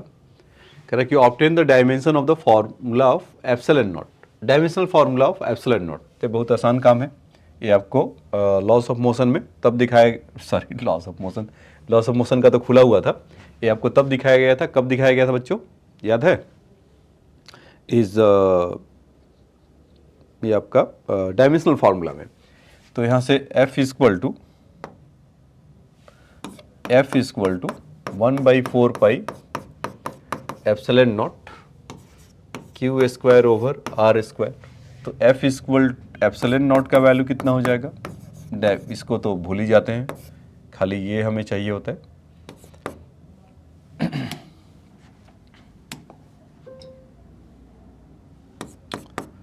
F इंटू आर स्क्वायर, तो इसमें यहाँ से कितना हो जाएगा, कूलम में स्क्वायर।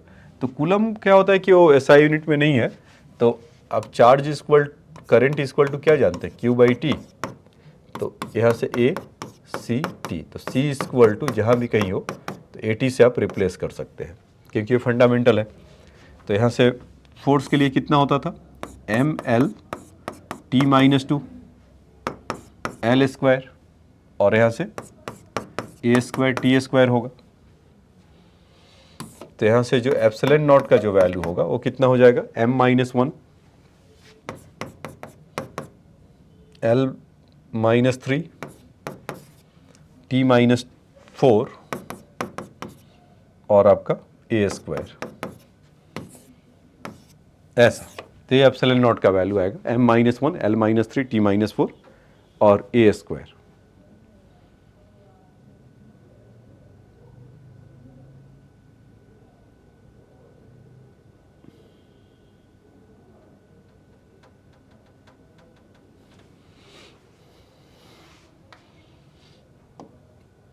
ठीक है, calculate the coulomb force between the two alpha particle separated by the distance of 3.2 into 10⁻⁻15 metre in air. तो एयर का मतलब जब उसका परमिबिलिटी है तो उसका एप्सिलॉन नॉट का वैल्यू, मतलब कि जो एयर के लिए होता है, इसीलिए और वैक्यूम वाला, तो 8.85 इंटू 10⁻⁻12 ही लेंगे। तो खैर अल्फा पार्टिकल बच्चों आपको पता है अल्फा पार्टिकल का क्या होता है कि हीलियम का न्यूक्लियस होता है, तो उस पर 2 पॉजिटिव चार्ज होता है। मतलब कि आप इलेक्ट्रॉन का या प्रोटॉन का ऐसा मान लीजिए, मतलब लिखना भी हो तो आप ऐसा लिख सकते हैं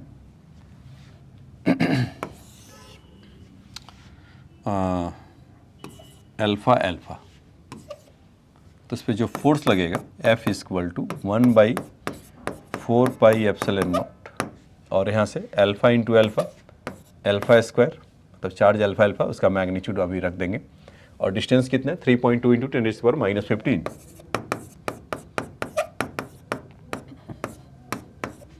तो यहाँ से कितना हो जाएगा 9 इंटू 10⁻9 अल्फा स्क्वायर।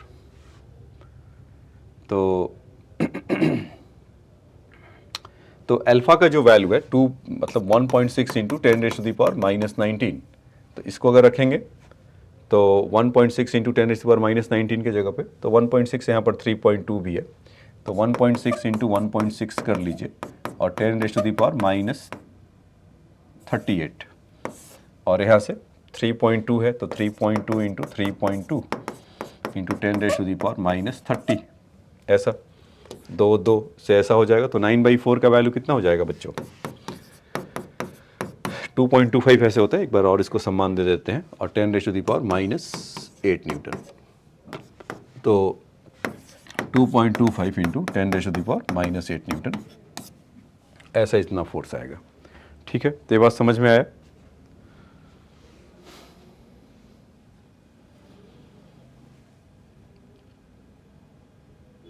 ठीक है, नेक्स्ट आइए।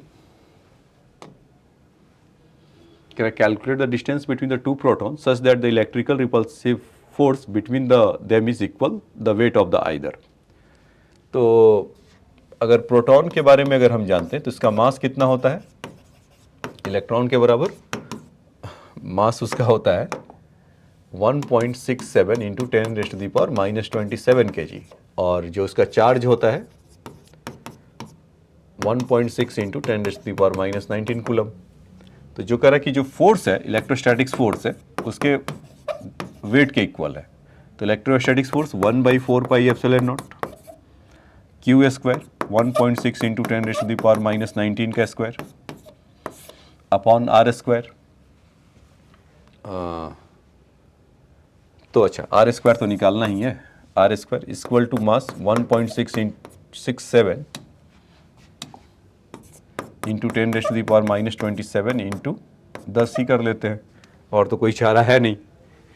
तो यहाँ से अगर आर स्क्वायर का वैल्यू अगर देखेंगे तो 9 इंटू 10⁻9 हो जाएगा, 1.6 इंटू 10⁻⁻19 का स्क्वायर हो जाएगा, और इसको डिवाइड करेंगे तो 1.67 इंटू 10⁻⁻27 इंटू 10 हो जाएगा।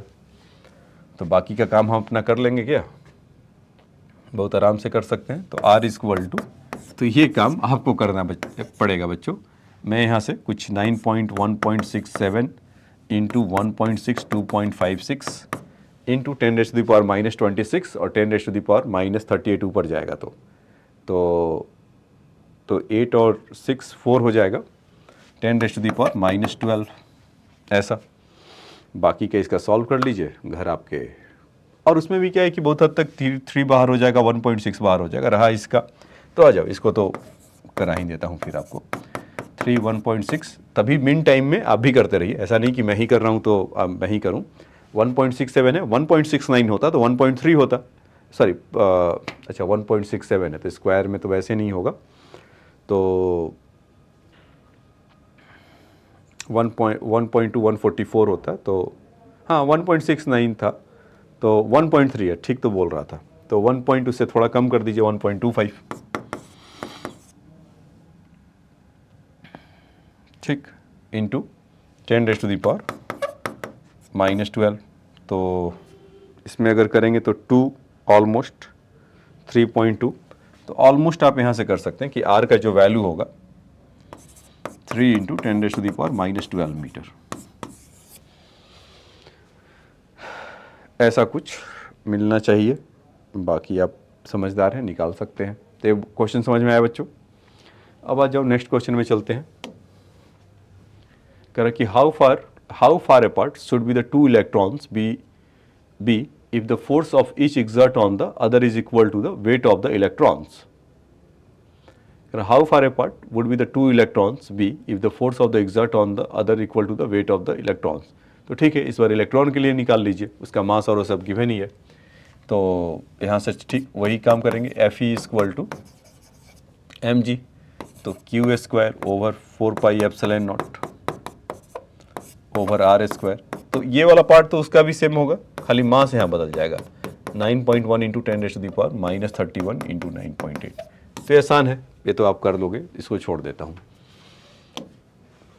नेक्स्ट देखिए, a pith ball of the mass 9 into 10⁻5 kg carries the charge of 5 microcoulomb. What must be the magnitude and the sign of the charge on the pith ball held 2 cm directly above the pith ball A such that pith ball is the remain stationary. क्या कह रहा है बच्चों? A pith ball of the mass this carries the charge. What would be the magnitude and sign of the charge on the pith ball? Okay, 2 cm directly above the pith ball. मतलब कि एक ऐसा है pith ball A,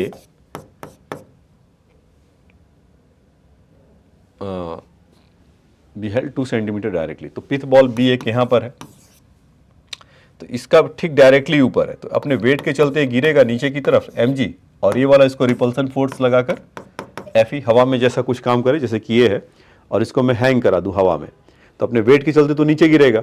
लेकिन magic तो तब होगा ना कि जब इसको इलेक्ट्रोस्टैटिक्स फोर्स ऊपर की तरफ करके रखे रहे, होल्ड किए रहे, और वो हवा में झूलते नजर आए, तो वैसा काम कर रहा है.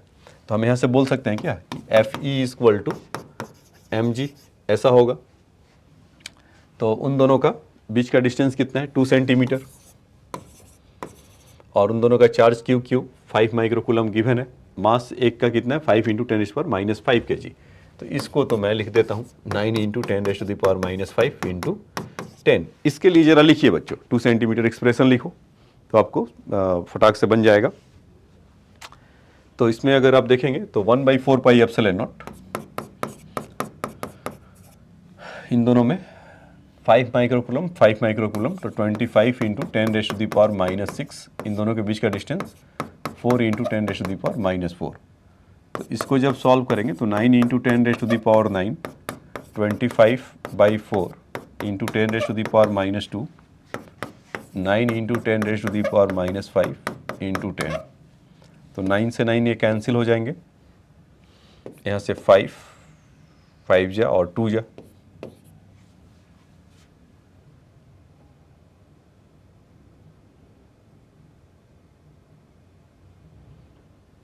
ओ, उसका एक का चार्ज नहीं गिवन है क्या?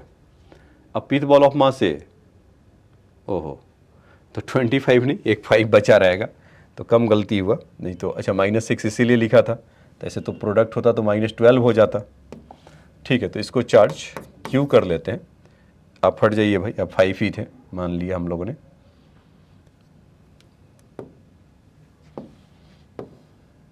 समझ में आया ना, क्योंकि एक का दे रखा, मुझे लगा कि ईच है, नहीं तो फिर निकालना क्या था, सब तो बराबर हो जाता.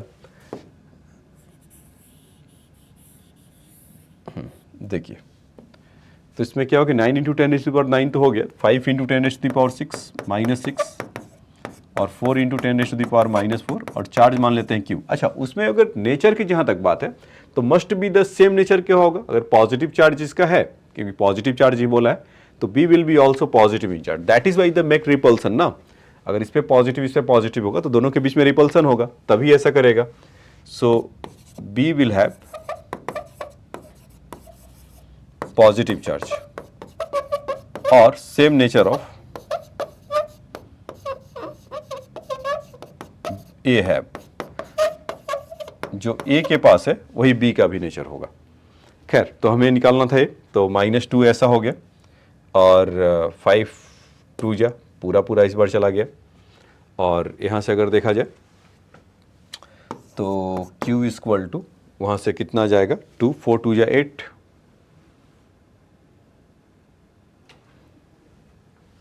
4 2 जा 8 हो गया, इंटू 10⁻14.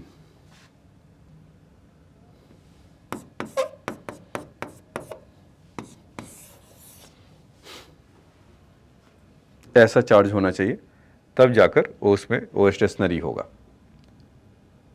10⁻⁻5 क्यों है?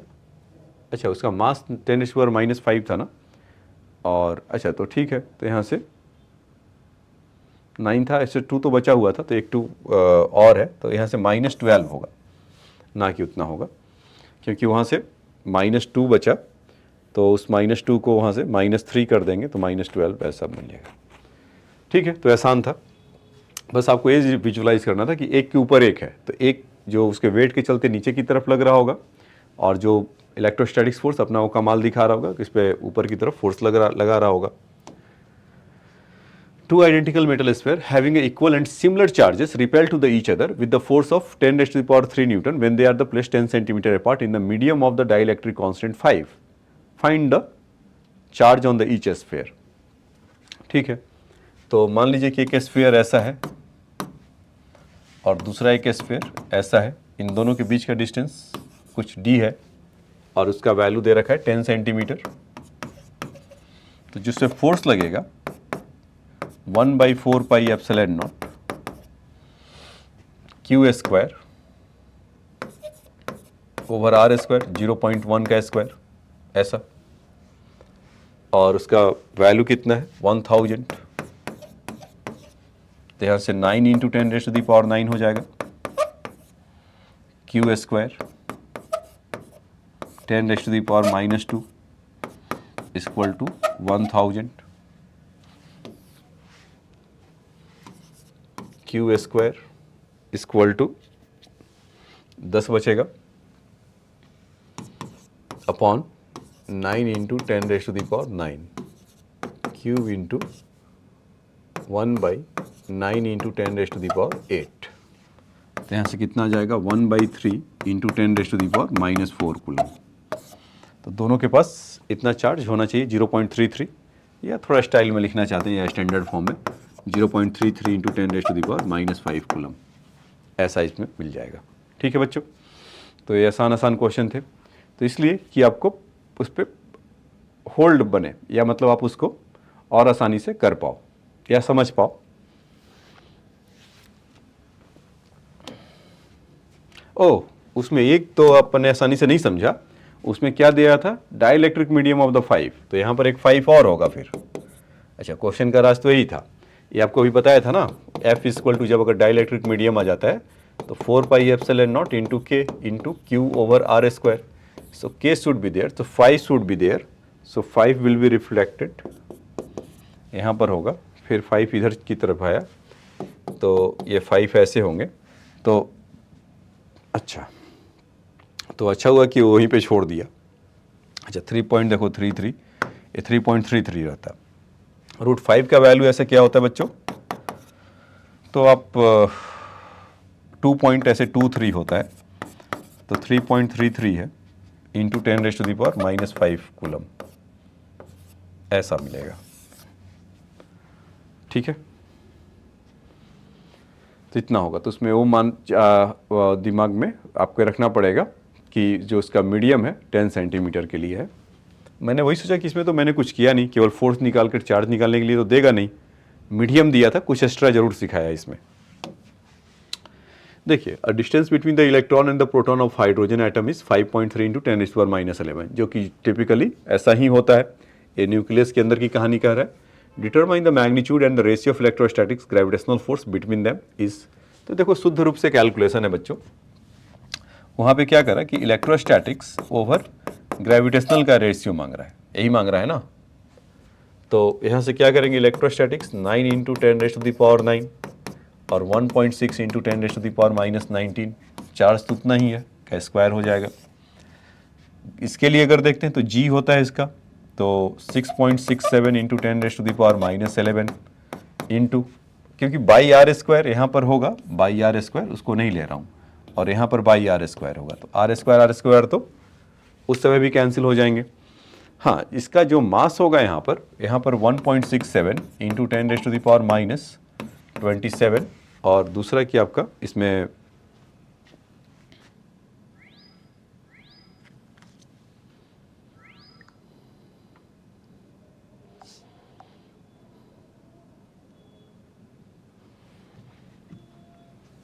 इसमें इलेक्ट्रॉन का जो मास होगा 9.1 इंटू 10⁻⁻31, तो इस तरह का होगा। तो ये आपको निकालना है, इन दोनों का रेशियो की जगह पर अगर पूछ रहा है तो इसको ऐसा हम निकाल सकते हैं। ठीक है, अब आ जाइए नेक्स्ट क्वेश्चन में। क्या कह रहा है कि two identical metallic sphere having unequal opposite charge are placed at the distance of 0.9 metre apart in air.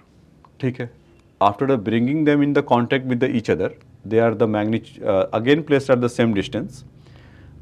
Now the force of repulsion between them is 0.025 Newton. Calculate the final charge on the each of them.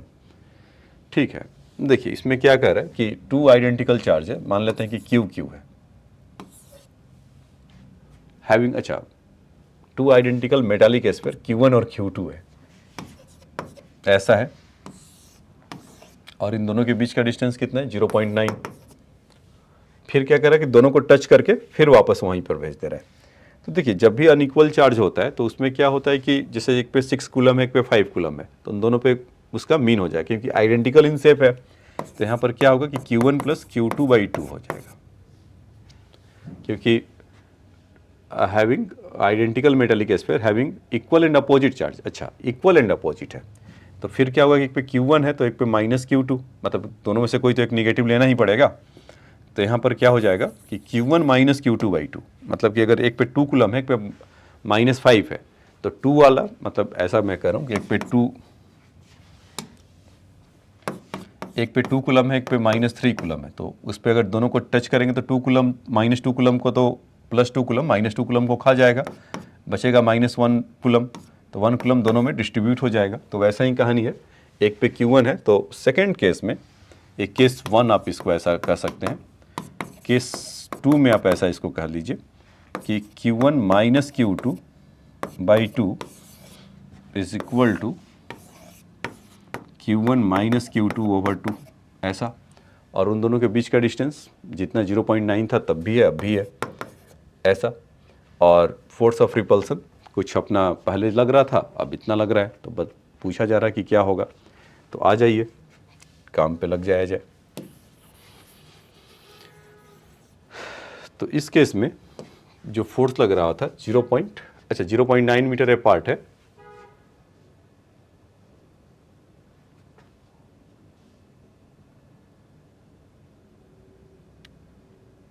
having unequal and opposite charges the placed at the distance 0.9 meter apart in air, तो कुछ तो force लग रहा होगा, and after the bringing them in the contact the each other and they, अच्छा तो ठीक है। तो इसका मुझे लगा कि दो इक्वेशन से Q1 Q2 को कैलकुलेट द फाइनल चार्ज, मतलब कि Q1 - Q2, तो इस सबको Q ले लीजिए, दोनों का वैल्यू Q ही हो जाएगा ना। तो यहाँ से हम क्या बोलेंगे 0.025 1/4πε0, और इन दोनों का Q के जगह पे Q² हो जाएगा, और यहाँ से 0.81, तो 0.025 इंटू 9 इंटू 10⁻⁹ 0.81 इंटू Q², ऐसा होगा।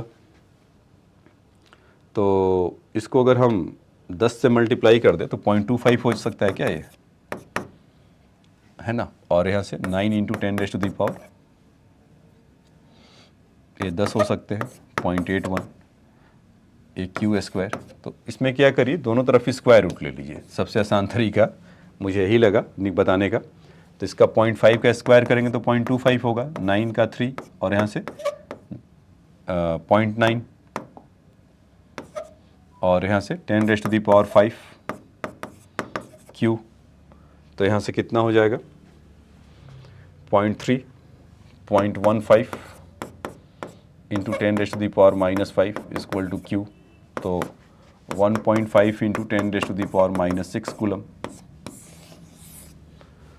ऐसा उन दोनों के पास हो जाएगा। Q1 Q2 after the charge होने के बाद इस तरह का ऐसा होगा। और कुछ इन्फॉर्मेशन दिया होता तो Q1 Q2 भी जाकर निकाल सकते थे, मतलब ऐसा बोल देता कि दोनों का सम इतना है, तो Q1 - Q2 का वैल्यू तो इतना आ गया, दूसरे वाले का कितना होगा वो हम लोग उसको बता सकते थे।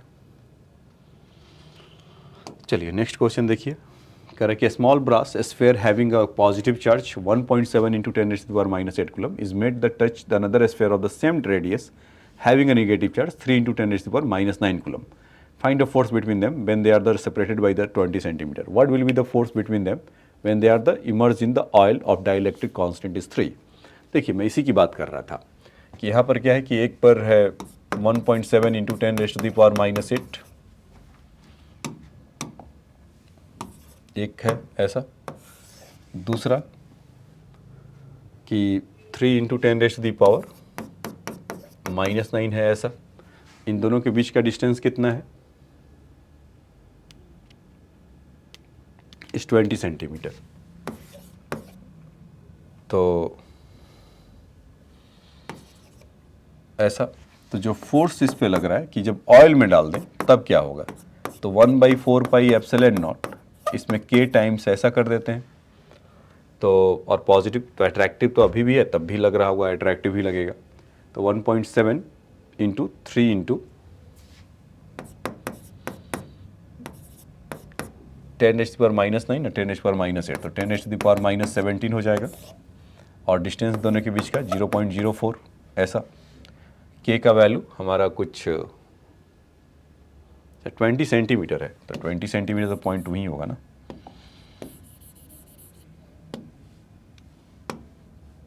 ओ 0.2 का स्क्वायर सही तो लिखा था, 0.04, ठीक है। और k का वैल्यू हमारा 3 था, तो इसके जगह पर आप 3 लिख लीजिए। तो बस, तो यहाँ पर 1.7 का मतलब हो गया 5.1 10⁻⁻17 9 into 10⁻⁹ अपॉन 3 into 0.04, तो 1.2 हो जाएगा। तो अब इसको आप कैलकुलेट कर लीजिए, 10⁻⁻8 तो 9, तो 45.9 अपॉन 0.12 इंटू 10⁻⁸ 8 इतना आएगा। तो अब इसको अब सॉल्व करना, तो वहाँ से उसका दूसरा पार्ट का आपको मिल जाएगा, ठीक है।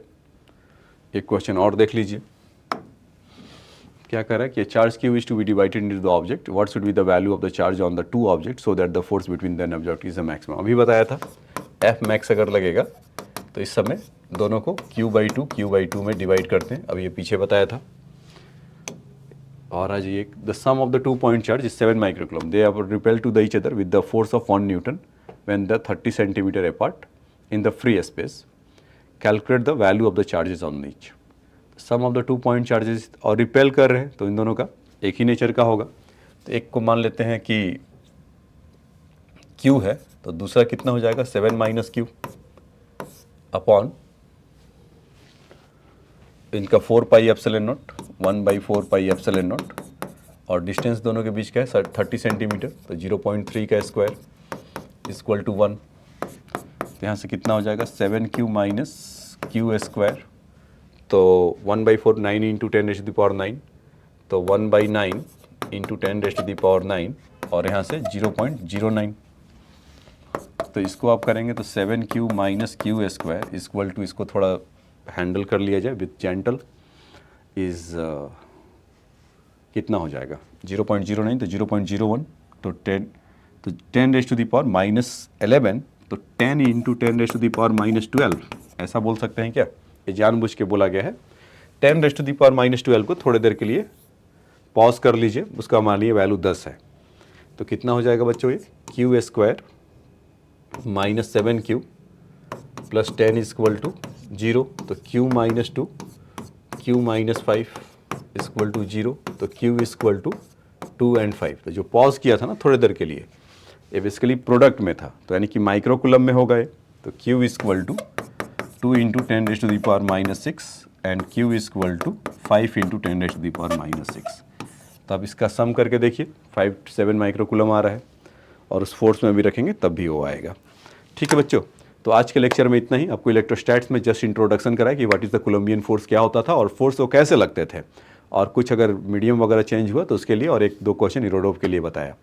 नेक्स्ट लेक्चर में जब मिलेंगे, मतलब कि जब भी नेक्स्ट लेक्चर होगा, मतलब आज तो फ्राइडे है, फिर अब मंडे को मिलेंगे, तो उसमें उसके अंदर हम लोग ये डिस्कस करेंगे कि इलेक्ट्रिक फील्ड क्या होता है और उसके एप्लीकेशन, पोटेंशियल, जितना जल्दी जल्दी हो सके उसको बताया जाएगा।